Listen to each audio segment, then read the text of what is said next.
সামাদ, হ্যাঁ স্যার। ওকে 3rd degree torture করো। ওর মুখ থেকে কিছু বেরোলেই আমাকে ইনফর্ম করবে। ঠিক আছে স্যার।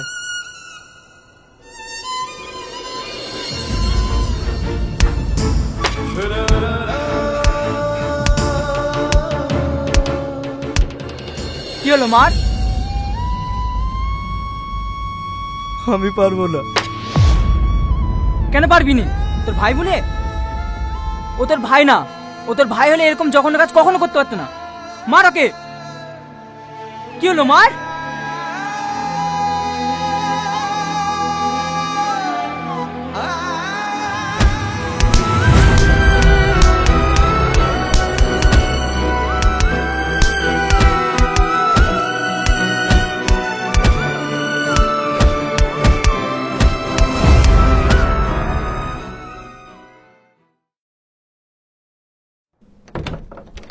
ম্যাডাম, টনির মা দেখা করতে এসছে। বলো এখন দেখা করা হবে না।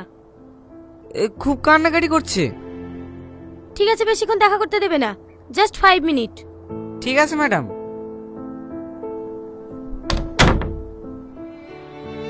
গ্রামে তোর লেগে আমরা কেউ মুখ দেখাতে পারছি নি। তোর বাপকে ধরে ধরে সবাই অপমান করছে। তুই নাকি সব গরিব মানুষের অ্যাকাউন্ট থেকে টাকা চুরি করে নিয়েছিস। সত্যি করে বল না বাপ, তুই ওসব কিছু করিস নি তো?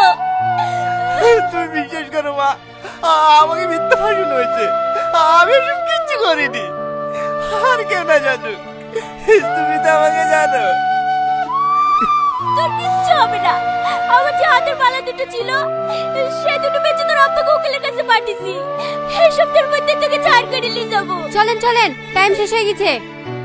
তুই কেন চিন্তা করিস না বন্ধু, সব ঠিক হয়ে যাবে।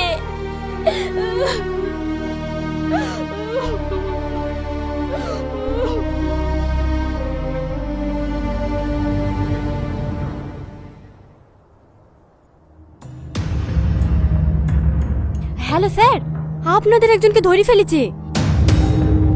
ওকে মুখ খুলেছে? না স্যার, কিন্তু ওকে যেভাবে টর্চার করছে ও মনে হয় সব ভুলেই ফেলবে। যত তাড়াতাড়ি সম্ভব আপনারা জায়গা চেঞ্জ করে ফেলেন।